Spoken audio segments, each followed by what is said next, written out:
Hello, this is Daniel Clark here with the review. Another video, and it's a review. Now I figured it's July. And since WWE likes to have random ass pay-per-views every year for July, they have Battleground. Before that, they had Money in the Bank. Before that, they had Vengeance. Before that, they had Fully Loaded. Before that, shoved the boot up their candy asses. What the fuck was that shit? They had Invasion. But there was one tradition for WCW back in the 90s, back in the 80s. That was the Great American Bash. In my opinion, the second biggest show of the year for WCW behind Starrcade. And on this card, we start out with the 1988. We have the Tower of Doom. It is Triple Cage meets War Games. The main event, Ric Flair versus Lex Luger for the NWA Heavyweight Championship of the World. Live from Baltimore, Maryland, 1988, Great American Bash. Let's start out. We start here with the World Tag Team Championships. It is Arn Anderson, Tully Blanchard of the Four Horsemen, the champions, taking on Sting and Nikial Koloff. Sting just gets right off his match with, this is right off the heels of this match with Clash of the Champions with Ric Flair. Classic match, probably his best match of all time. So he is red hot here. He has all the momentum in the world. He is over as hell. I mean, over. He was over can get. Crowd was electrified for him. Let's just say that. They battle it out. All four men battle it out. They beat the crap out of each other. Sting and Nikial Koloff, they work on Tully's arm. They get the advantage in the early going. However, this goes to a time limit draw. Yeah, back in the day, they had time limits. 20 minutes, 40 minutes, 60 minutes, whatever. And normally, more times than not, they would go to the time limit draw, and this was no different. Sting would hit the Stinger Splash on Tully Blanchard, locks in the Scorpion Deathlock, but the time elapses before he could tap out like a little bitch. He doesn't tap. No new tag team champions. They retain. The Horseman retains. So, I give this a 7.5 out of 10. It's a great tag team match, but I've seen it much, much better. It's a good way to start out. Crowd is red hot for Sting as always. And, of course, that was to be expected. Moving on to the United States tag team titles. Yes, back in the day, back in the NWA, you had two tag team championships. Kind of like back in the brand extension, you had World Tag Team and the WWE Tag Team, Raw and SmackDown teams. Here you have the World and the United States. So, here, the United States Tag Team Champions are the Fantastics, and they take on the Midnight Express. And if you don't know who the Midnight Express is, look them up. Research them. They're one of the greatest tag teams of all time in the 80s. Okay? They had this rivalry with the Rock and Roll Express. Yeah, one of the greatest things of all time back in the 80s. Midnight Express was like the Rockers before the Rockers were the fucking Rockers. They were the Heart Foundation before the Heart Foundation was the Heart Foundation. Let's just say that, okay? So, this is a great match. Jim Cornette's the Midnight Rockers manager. He gets locked in the cage. That's the whole stipulation. He has to get locked in the cage. So, he has no way of communication whatsoever. He can't interfere. He's locked in a cage with a stretch jacket on. It's one of the funniest fucking things I've ever seen in my life. It's funny as hell. Watch it before the match begins. It's fast paced, lots of reversals, and I mean lots of reversals. If you are trying to take notes and look back up and back to the screen and try to take notes and try to write everything down, you won't be able to. It's very hard to keep track of this match because it's so fucking fast. So don't write anything down. Just sit there like you're supposed to. Enjoy yourself and watch, because it's a damn good tag team title match. Towards the end, Stan Lane is up top. I believe it's Stan Lane. He goes up top. Bobby Eaton. And they go for their rocket launcher, their tag team move, which is basically Bobby Eaton will throw Stan Lane off of the top turnbuckle and onto their opponent. Tommy Rogers of the Fantastic gets his knees up, tags out to his partner, and who is Bobby Falcon. Bobby Falcon knocks out Stan Lane. They go to the outside. leaves the two guys who are not legal, I believe, in the ring. They battle each other. A chain gets in there somehow. A chain, I don't know how they get a chain in there, but there's a chain in there. Knocks out Falcon. Bobby Eaton gets the pin. 1, 2, 3. The Midnight Express wins the United States Tag Team Championship. 8 out of 10. 4 stars. Great match. Great match. Crowd goes wild when the Fantastic knockout. Jim Cornette whips him like a dog. Whips him like whatever. I don't know. Whips him like a government mule. I don't know. Great match anyways. We go to the Tower of Doom match, and this is a very confusing match to understand, but it's not hard to follow. It's kind of hard to understand, but it's kind of stupid in my opinion. But it's Triple Cage and War Games. Basically, you have 3 cages here: top, middle, bottom, and they're small to the largest. Small only has 3 people that can contain it. Middle can contain maybe 5, and the bottom surrounds the ring. However, instead of getting from the bottom to the top, you have to work your way from the top to the bottom, and it's very confusing. Why would they start out from the top to the bottom? It's weird. Like War Games, every 2 minutes someone from another team will come in.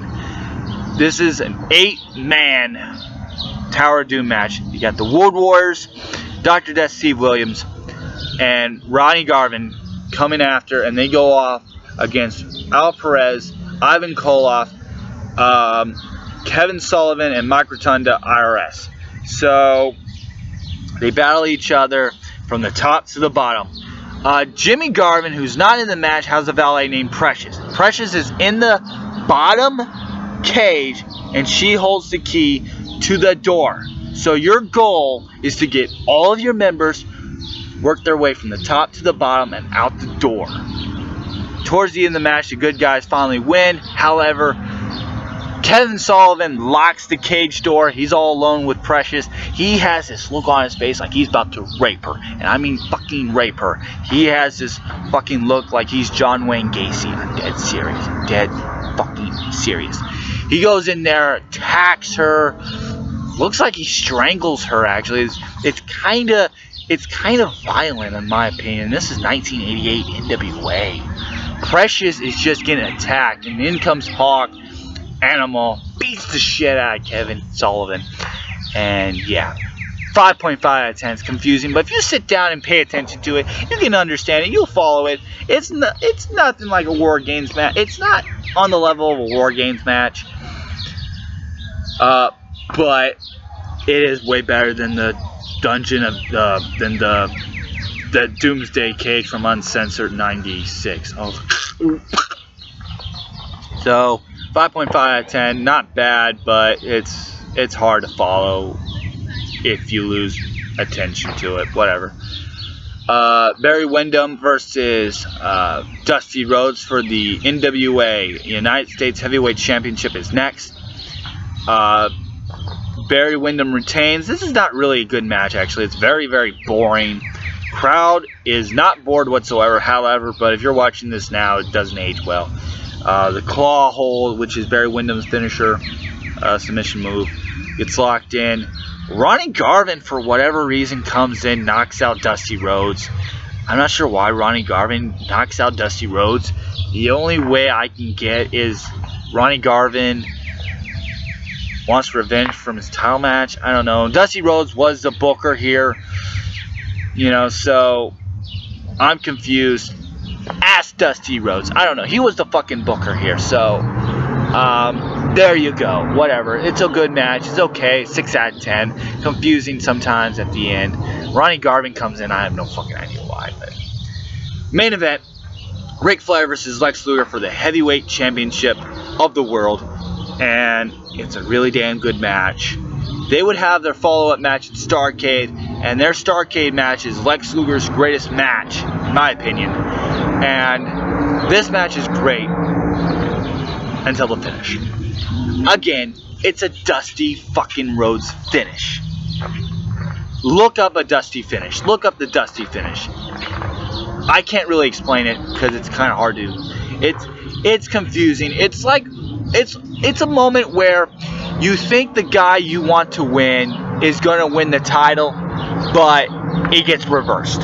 Somehow another, the winner you see before your eyes is not the winner. He doesn't win the title and somehow gets reversed. The decision gets reversed. That's how it works. That's how this Dusty finish works. So Lex Luger, he gets the torture rack in on Ric Flair. Ric Flair submits, taps out. So we think, oh, new World Heavyweight Champion, Lex Luger. Crowd goes ape shit. Luger goes ape shit. I mean, ape fucking shit. The crowd goes wild. 15,000 people goes wild. And I mean wild.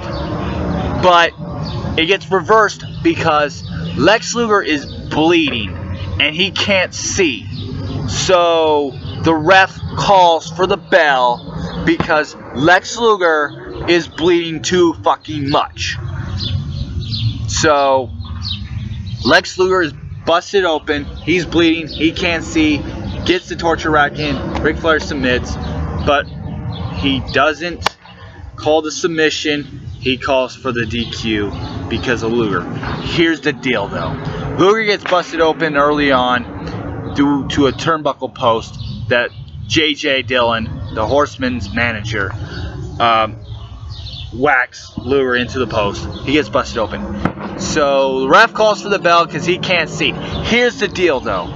Lex Luger can see. His blood flow is not at all really that much.